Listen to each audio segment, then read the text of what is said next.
In my view, I have only one obligation, and that is to the taxpayers of West Vancouver.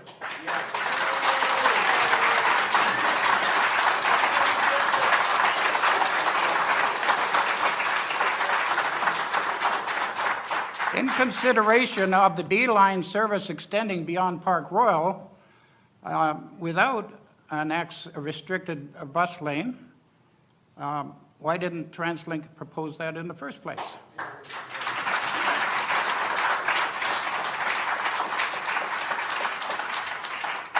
I want to comment. You can go online through Google to our West Vancouver Blue Bus. It states it's a great way to get around where you're going. Whether you travel to the ferry, Lions Bay, downtown Vancouver, Cap University, or to UBC. It lists all the buses and where they go. It gives time schedules. And do you know that the Blue Bus began in 1912, is the oldest continuous operating municipal system in North America? Think about that. Now, the buses are part of the TransLink network, but continue to be owned and operated by the District of North Vancouver under a contract to link TransLink. There are 12 routes and 64 fleet. But here's one that really grabbed me. To the president of Local 111 of Coast Mountain Drivers said, and I quote, "It makes no sense for West Vancouver to have its own bus service. Well, the rest of the lower mainland uses another operator. It's sort of a mess. All of us should be integrated. Having West Vancouver with their own little entity out there doesn't work with integration of TransLink." Well, I say to all of you that a facility that we've had going the longest in North America that has provided quality service to this point in time suddenly should be discarded out because we want to foster a new TransLink position. I think not. And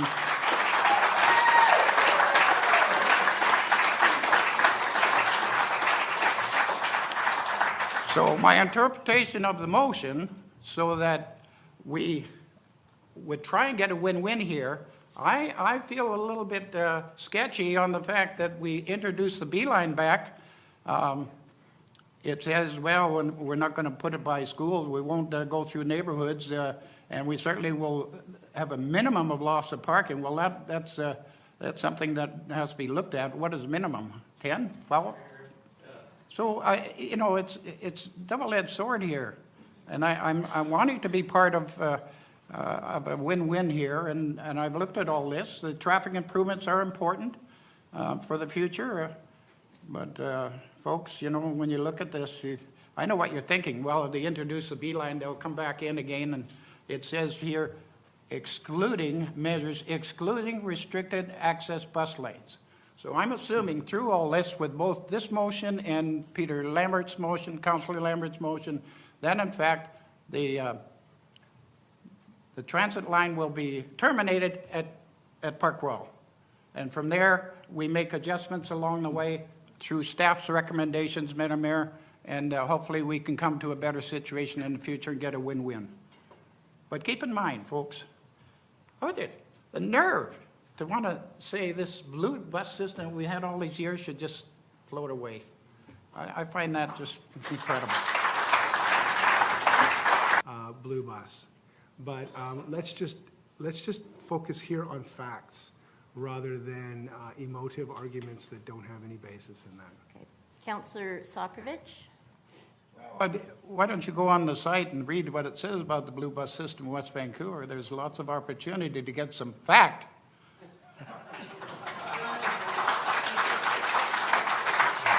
Regardless if there's been a contract or whether in fact there's been a shift by the union, I know that TransLink said, well, we got a works yard in North Vancouver, but it's going to be too small for the blue articulating bus. So probably the suggestion in the future, we won't buy more land to increase our buses on Lloyd Avenue. We'll take them over to Burnaby so they could start out at 5:30 in the morning to go to their positions. It is all organized to take away the direct result of a quality service that we've had for years. And that is my opinion. You read this stuff yourself if you want to do it. So my question is on the options for a beeline service extending beyond Park Royal. It states that it's excluding restricted bus lanes. So Councillor Cameron is in fact any service that, for an articulating bus coming into West Vancouver in the future will not be given a closed lane. And secondly, where in all of this would there be a turnaround position? Is that something that staff will work on in the years to come?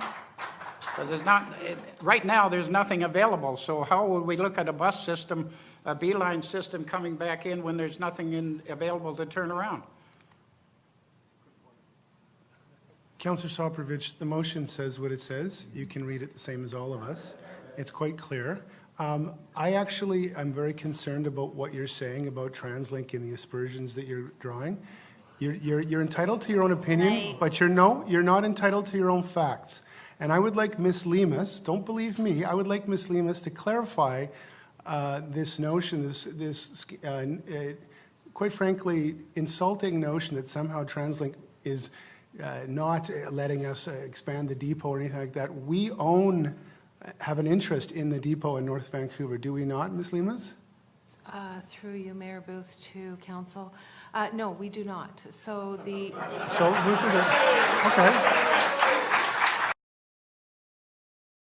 Madam Mayor, ladies and gentlemen, I've been in business in West Vancouver for 50-odd years or less, both in Park Royal and Ambleside, and back to Park Royal, back to Ambleside, back to Park Royal, and back to Ambleside. So I get a good history of the business community here and have drawn some strong conclusions that every day that I drive through Ambleside, it is a beehive of activity. And that is because of the hard-pressing, dedicated business people that grind it out every day here to make ends meet for themselves and provide service to the community of West Vancouver. We are a unique seaside community. We have a passion that is different than everywhere else in the Lower Mainland. I don't think we should be bullied in any way, shape, or form by TransLink or anybody else to alter our position of what we want that is the best for West Vancouver.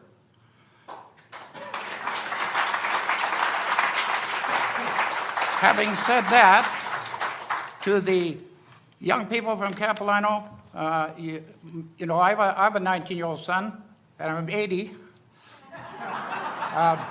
He's smart as a whip, and so are all of you.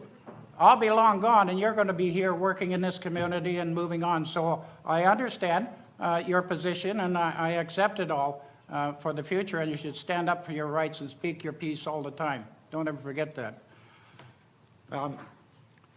Madam Mayor, the position that I have always felt, and I stated this when Mayor Smith was mayor, that I always try and keep an open mind, but at a clip that came out recently, back in 2018, I said, not only to the public at that time, but also to the owners of Park Royal, that the most obvious location for a terminus is at Park Royal.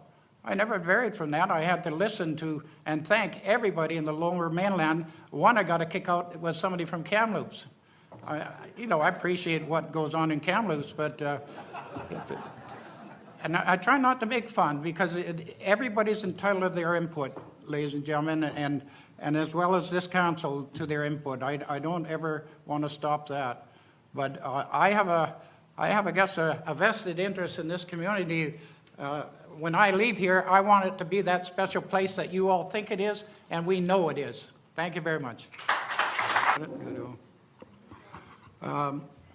Councillor Gambioli, I've always tried to keep an open mind, and when Councillor Lambert put that motion to me, and we talked it out, and I really took a serious look at it, and I thought it was a very good proposal. So let's look at a scenario. This is rather maybe a little silly to you all, but so any municipality, they said, we're putting in a pipe, and we're filling it full of water, and it's going to go uphill. The water's going to run uphill. Oh, but keep an open mind. How much input would I have to have in relationship to know that that water is never going to run uphill?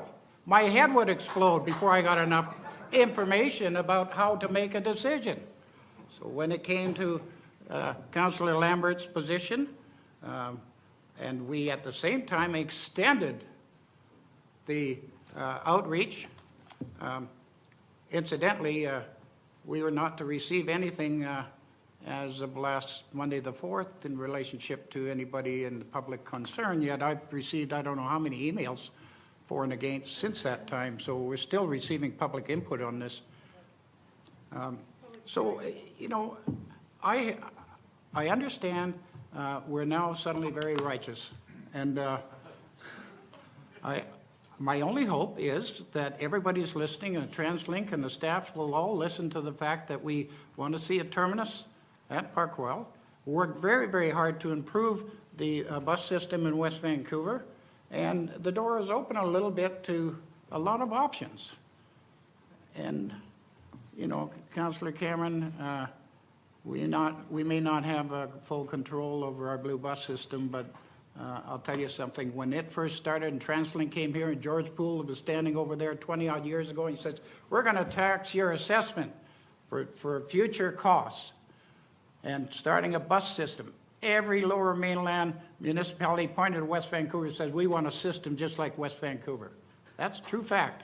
So I'm asking that we don't forget the blue bus system, find ways and means to add more if we do, and I would suggest, Ms. Lemus, that if we look for more blue buses, that we'd have to do it on our own through the taxpayers of West Vancouver, if TransLink wouldn't help.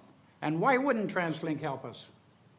After all that's gone through, they're going to have a viable system to a major shopping center. And I hope from there that they can be encouraged to send a couple of beelines over to Vancouver and to UBC and to other places that we don't get now. Our own blue bus system goes over there.